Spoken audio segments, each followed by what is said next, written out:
4 ойыншық мылтықпен банктен 25 миллион долларды тонап, жүздеген арнайы полицейлердің қоршауында қашып үлгерген бір қарақшылар тобы бар. Бір қызығы, бұл шынайы оқиға. Одан да қызығы, ғасырлық тонаудың ұйымдастырушысы Арауджо осы фильмнің сценаристі. Ол барлық деталдарды егжей-тегжейлі айтып, және олардың арнайы полицияның көз алдында қалай жоғалып кеткенін қағазға түсіріп, оны киноға түсірді. Кино тез арада хит болып, ақыры банк тонаудан да көп пайда тапқан. Әңгіме темекі тұқылынан басталды. 2006 жылы Арауджо жол жиегінде жаңбырдан тығылып тұрады. Бір өткен көлік оның бүкіл денесіне су шашып, қолындағы темекісін сөндіреді. Лақтыра салып еді. Судың ағысымен бір люк қақпағынан түсіп кетеді. Арауджо басын көтерген бойда, қарсыдағы ең бай Рио банк емес пе? Кенет оның басына бір ой келді де, жердегі қақпақты бойлай жүгіре жөнелді. Әрине бүкіл қаланың ағынды сулары ағызылатын, яғни әр бұрышқа апаратын кәріз ағынын тапты.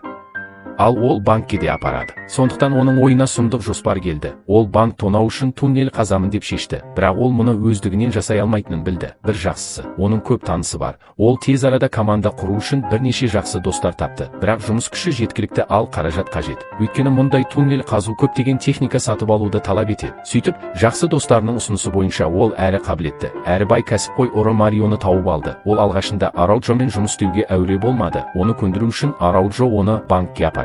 Есігінің алдында рулетканы алдымен кәріз қақпағына салып, содан кейін олар кәрізге барып, рулетканың салбырап тұрғанын тапты. Арауджо нөмірге қарап, Мариоға қуанышпен айтты.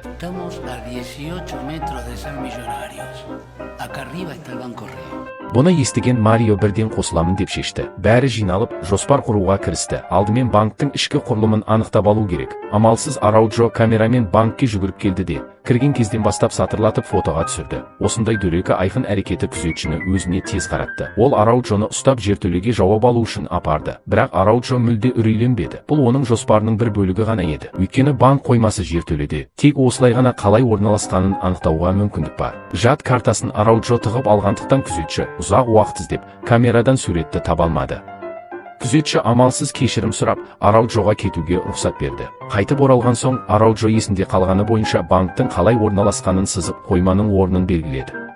Алайда зерттеуден кейін қойманы тікелей қазу мүмкін емес. Олар тек келесі есікте, яғни Арауджодан жауап алынған бөлмеден кіре алады екен. Мәселен, шұңқырды қалай қазу керек? Қазір тек банктың кіреберісіндегі қақпақтан бастап кәрізге дейінгі ұзындығы 18 метр екені белгілі. Енді қақпақтан банк арасын есептегенде ғана Пифагор теоремасы бойынша шұңқырдың ұзындығы мен қай бұрыштан бастап қазу керегін біле аламыз. Алайда оны өлшеу үшін тікелей сызғышпен барсаң күдік тудыратыны сөзсіз. Сондықтан Арекең бір әдіс ойлап тапты.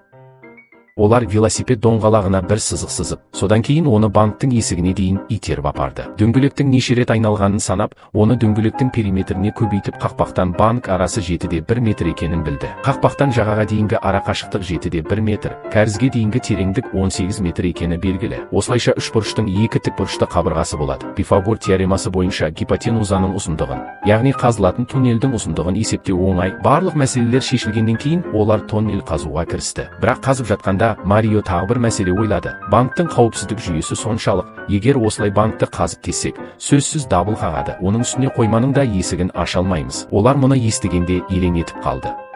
Иә, барлық мәселені шешіп, ал ең негізгілері есте жоқ ой деп ойлады. Бірақ бұл жолы Арауджода ештеңе ойлап таба алмады. Ал Марио ашуланып, менің ақшамды осылай шашып, жасағанымыз құр жұмыс болды ма деп қолын сермеп кетіп қалды. Түнде күйзеліске түскен Арауджо жұлдызды аспанға қарап қызымен жатқан, бірақ қызының бір сөзі оған тосын шабыт берді.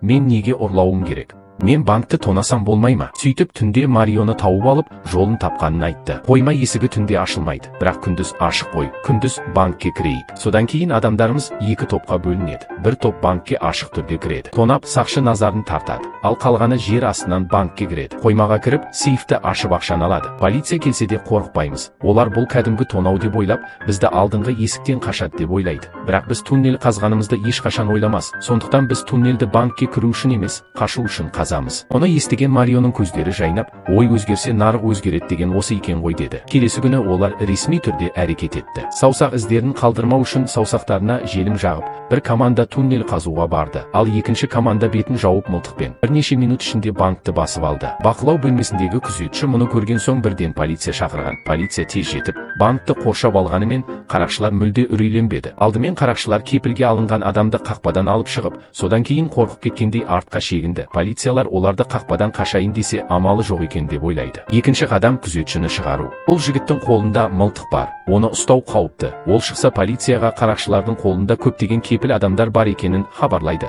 Ал бұны білген олар шабуыл жасамайды. Үшінші қадам камераны жою. Осылай екі жұп қарақшы сәтті қосылды. Олар сөмкеден құралдарды алып құрастыра бастады. Бұл құлып бұзатын машина және құлыпты ашу үшін небәрі 7 секунд қажет.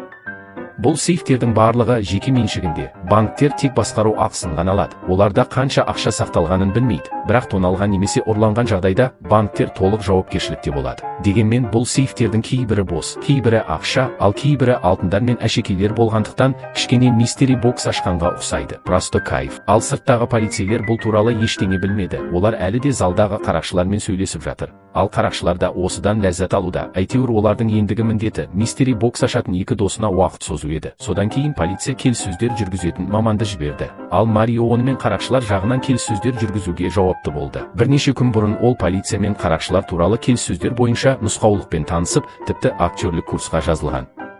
Әрине, ол шыққан бойда полицияны жаман қорқытты.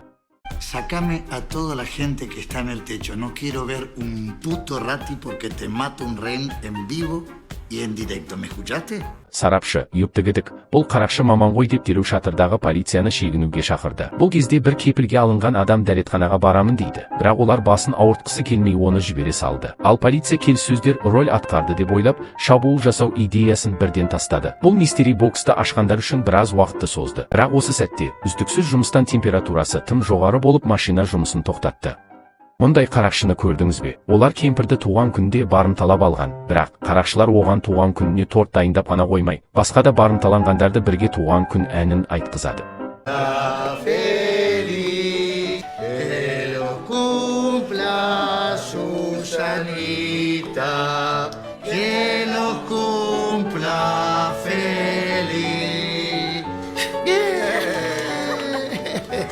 Болғаннан кейін туған күніне сыйлық береді. Қандай сыйлық? Өз қолымен апаны шығарып салады. Кемпірдің риза болып кеткені сонша, сыртқа шыға салысымен полицейға мақтай берді. Қарақшылар жақсы адам екен және олардан қарақшыға 5 жұлдыз қоюын өтінеді. Ал тонаушылардың бұл қимылы полицияны тіке шатастырды. Осы кезде сейфті ашуға жауапты машина тоқтап қалады. Араудж уақыттың таяп қалғанын көріп, дереу артқа шегінуге бұйрық берді. Ал ашылмағаны санаулы еді. Полициямен жұмыс істеу үшін залда тек Марионы қалдырды. Ал қалғандары қоймаға барып, ақша мен алтын құймаларын қаптап, туннелге тасымалдады. Марио көбірек уақыт созу үшін олардың аш екенін айтып, полициядан бірнеше пицца жеткізуге тапсырыс беруін сұрады. Әйтеуір полиция келісе салады. Пиццаны күтіп тұрғанда қарақшылар барлық ақшаны туннел арқылы кәріздегі байдаркаларға аударып алған. Енді шегінуге болады. Кетер алдында Араудж бір қызыл матаны алып, оған барлық қаруларын қойды. Бұл мылтықтардың бәрі өтірік еді. Ал бұл туралы полицияға білдіру керек.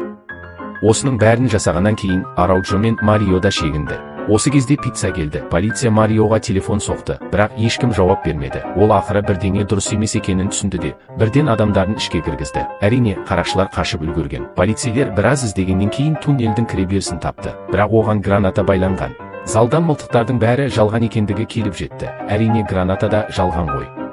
Полицейлер бірден туннелге кіріп, қарақшылардың жоғалып кеткенін байқады. Бұл уақытта Араудж белгіленген орынға жеткен. Онда алдын ала дайындалған баспалдақ бар, ал сыбайласы көлікті кәріз қақпағына алдын ала тоқтатқан. Содан кейін бұлар оқиға орнынан жайбарақат қашып кеткен. Полицияға келсек, олар әлі де болса, ойыншық мылтыққа қарап, иесін жия алмай тұр. Қарақшылар оларға бір хат қалдырған. Онда бай ауданда қару қолданылмайды, реніш жоқ, тек ақша ғана, шындық жоқ деп жазылған. Үйге оралған тонаушылар олжаға толы дастарханды көргенде, қолын шапалақтай берді. Олжаны бөлісіп, байлардың өмірін сүрді. Шомылса да алтынмен қапталды. Ал жүзік бір саусаққа бірнешеуі тағылады. Егер әңгіме осымен аяқталса, онда ол ғасырлық тонау болмас еді. Біраз уақыттан кейін бір қарақшы байып, әйелін тастап кеткен. Ашуланған әйелі полиция бөлімшесіне барып күйеуін, сол тонаудағы барымташының бірі екенін айтып, ұрланған ақшаның үй төбесінде жасырылғанын айтып береді. Полицейлер оқиға орнына жедел жетіп, қомақты ақша тапты. Олар тонаушыларды сол жерде қолға түсірді. Әңгіме әлі де біткен жоқ. Өйткені полицияға қалай ұсталуда олардың жоспарының бір бөлігі. Себебі ақша заңсыз. Ал оны қалай заңды қылу маңызды. Олар ойыншық мылтық қолданып, кепілге алынғандарға зиянын тигізбегендіктен және ұрлаған ақшаның көп bölügi zаңсыз ақша, оның бір бөлігін шенеуніктер сыбайлас жемқорлықпен, ал бір бөлігін заңсыз және қылмыстық әрекеттерден тапқан. Оны алуға кім батылы барады? Әйтеуір, ақырында 25 миллион доллар тонап, тек 2 миллионы ғана тоналған деп есептеледі. Қалғаны әрине тоналмаған деп анықталады. Сондықтан бұл адамдар қысқа уақыттан кейін түрмеден шықты. Шыққаннан кейін олар қайтадан байлардың өмірін өткізді. Арау Джоға келсек, ол банк тонағаннан кейін көңілі толмай, ақшасын салып, осы фильмді түсіруге атсалысты. Сондай-ақ ол сұхбатында бір айтқаны адамды ойландырады. Мен сейфті ашқан сәтте ақ біздің қылмыстарымыз сейфтің ішіндегі жасырылған қылмыстармен салыстырғанда ештеңе емес екенін білдім.